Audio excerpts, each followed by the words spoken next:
Bonjour et bienvenue en ce dernier jour du salon Eurosatori où on aura le plaisir de parler un peu ressources humaines, recrutement. Je suis rejointe ce matin par Émilie Dijon du groupe Ametra, Bonjour. une société française. Bonjour Émilie. Ça fait 40 ans que votre société existe. On note qu'elle est dirigée aujourd'hui, présidée par une femme d'ailleurs. Tout à fait. Donc en effet, Ametra Engineering est une société française qui existe depuis une quarantaine d'années, qui est en effet présidée par Anne-Charlotte Fredenucci, qui est notre présidente. C'est une société en conseil en ingénierie qui accompagne ses clients dans la conception et le développement de projets technologiques avancés. Notamment pour les secteurs de la défense, qui est notre sujet du jour, oui. L'énergie autour du nucléaire, le ferroviaire et l'aéronautique. Et on adresse des métiers de mécanique, d'électronique, d'électricité, de calcul et d'ingénierie système.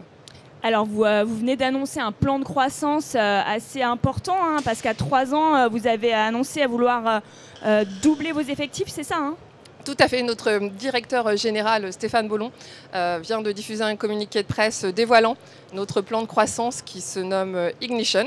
Les principaux axes de croissance que nous envisageons, c'est un doublement de nos effectifs à horizon 3 ans pour atteindre les 800 salariés, ce qui est une belle aventure. Là, vous êtes à 400 salariés. On est à peu près à 400, oui, tout à fait. Nous envisageons aussi de monter notre chiffre d'affaires à 75 millions d'euros. De rester sur les secteurs d'activité sur lesquels nous sommes, puisque la défense, le nucléaire sont des secteurs très dynamiques et nous avons beaucoup à faire sur ces secteurs. Sur les métiers, nous restons aussi présents sur le même, mais nous allons aller aussi sur des métiers d'ingénierie du support, de production pour développer notre proposition de valeur. Nous allons également accentuer nos travaux de recherche avec des partenariats académiques. Donc ça, c'est important. Et nous allons également donner une orientation technologique en adressant l'IA dans nos métiers. D'accord. Et un dernier point, nous allons également travailler à l'internationalisation de notre groupe avec une acquisition par an sur ces 3 ans. Ah oui, c'est ça, parce que j'allais vous poser la question, comment vous pensez avoir besoin du double de vos effectifs, c'est pas notamment par l'internationalisation? Alors, pas que, en fait, pourquoi on fait ce plan? En fait, c'est ça la vraie question. On fait ce plan parce qu'on travaille pour des secteurs où on sait qu'on va avoir des gros pics de charge d'activité. La défense, au regard du contexte géopolitique actuel, le nucléaire sont des secteurs qui vont être très demandeurs de ressources. Donc, la raison pour laquelle aussi on croit, c'est pour les accompagner dans leurs projets, dans leur développement, mais également pour pouvoir nous grossir et avoir une taille plus critique pour répondre à des projets de plus en plus importants. Actuellement, vous êtes implanté dans 3 pays, enfin la France bien sûr, mais aussi la Tunisie, je crois. Tout à fait. Alors aujourd'hui, on réalise des travaux de l'étude pour certaines solutions jusqu'à la solution produite via notre filiale Ametra Intégration. C'est elle qui est présente en Tunisie et en Inde. D'accord, ok. Voilà. Et donc nous, Ametra Engineering, on va aussi se développer dans d'autres pays. Tout à fait, tout à fait. Donc alors vous êtes DRH, je pense qu'on aura compris. Racontez-nous un petit peu votre métier, comment ça se passe, qu'est-ce que vous faites au quotidien? Tout à fait. Donc en tant que DRH d'Ametra Engineering, mon rôle consiste à élaborer et déployer la stratégie RH de l'entreprise. Cela inclut le recrutement, la formation, la gestion des carrières, mais également la mise en place de politiques visant à améliorer la qualité de vie au travail. Je travaille en étroite collaboration avec les directions opérationnelles pour aligner les besoins aux objectifs stratégiques de l'entreprise. Donc ça, c'est vraiment quelque chose qu'on anime au quotidien avec mes collègues opérationnels. Nous avons un gros focus forcément sur le recrutement au regard des enjeux que nous avons et de notre plan de croissance. Et pour ce faire, j'ai fait grossir mon équipe recrutement avec une présence sur tout le territoire national pour à la fois répondre aux besoins des clients et avoir une proximité pour les candidats. Oui, c'est ça, je me disais. Et puis vous parlez de bien-être au travail, c'est important aujourd'hui, surtout chez les jeunes générations.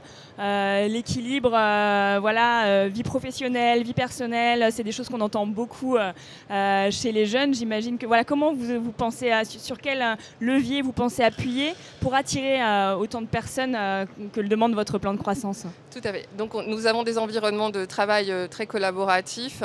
Nos agences, nous sommes en effet présents sur l'ensemble du territoire national et dans notre plan de croissance, je ne l'ai pas dit tout à l'heure, mais on envisage d'étendre encore cette présence sur le territoire national également, ce qui permet aussi de capter des ressources au plus près de nos besoins. Vous êtes implanté où là en fait géographiquement en France? Alors en France, notre siège est basé à Clamart.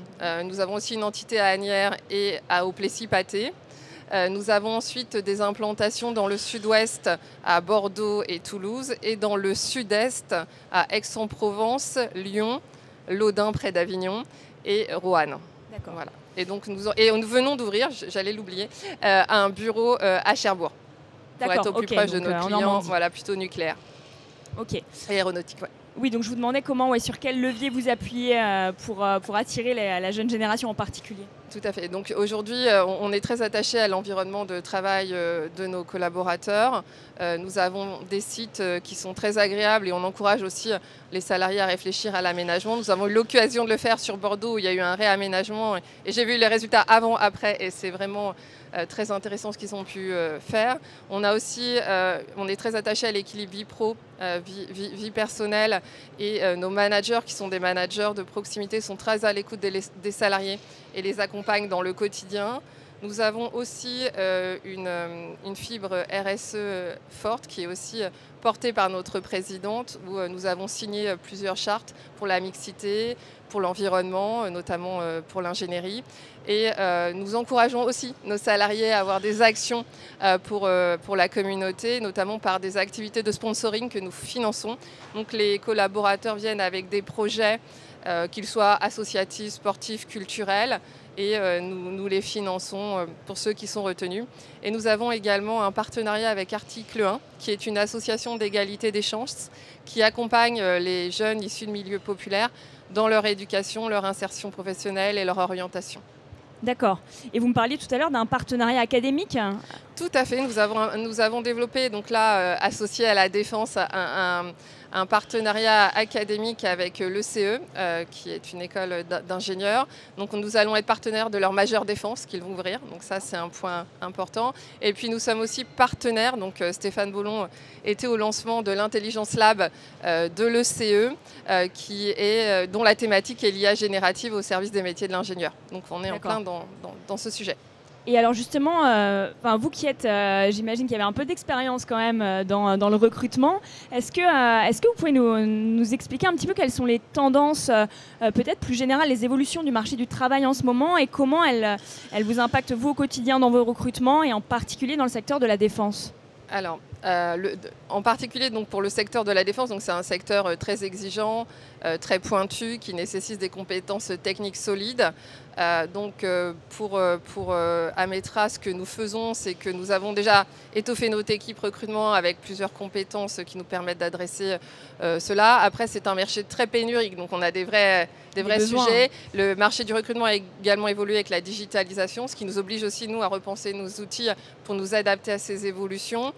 Vous pensez au télétravail peut-être aussi? Tout à fait, nous avons un accord de télétravail au sein d'Ametra et également nous avons aussi à cœur de recruter nos salariés et pour les profils techniques, dispenser dès leur arrivée des formations techniques par nos experts en interne pour que les salariés soient le plus à l'aise possible au moment de la prise de poste.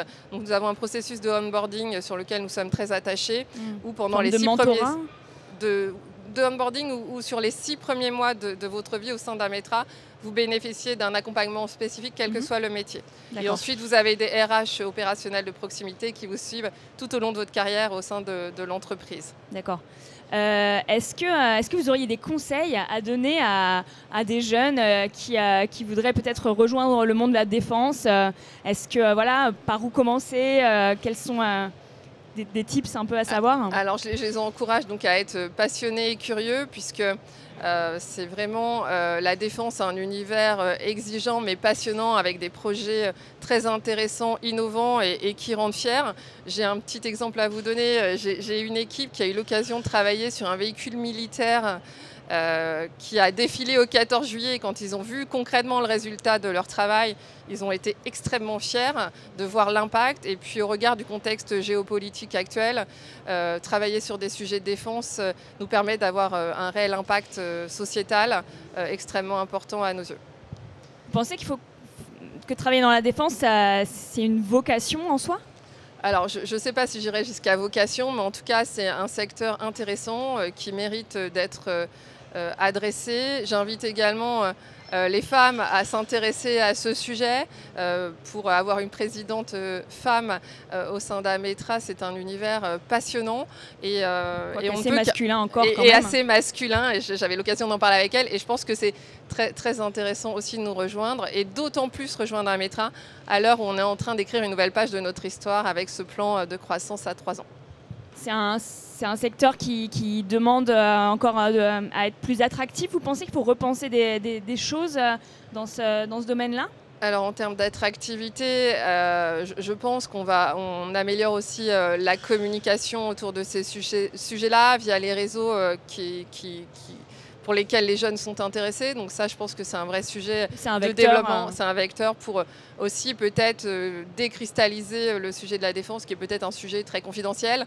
Donc je pense que c'est un sujet sur lequel il faut tout à fait travailler pour attirer plus de compétences et de talents au sein de nos équipes. Émilie Dijon, merci beaucoup de nous avoir rejoints sur ce plateau pour raconter tous vos secrets de DRH chez Ametra. Et puis, je vous souhaite une bonne fin de salon. J'espère que des étudiants passeront vous voir. Et puis, beaucoup de succès pour ce plan de croissance assez exceptionnel que vous venez de lancer. Je vous remercie beaucoup pour cette interview. Merci. Au revoir. Ouais, merci. Merci à vous de nous avoir suivis et nous poursuivons cette matinée avec d'autres entretiens axés sur la question des recrutements. Alors restez connectés, à tout de suite.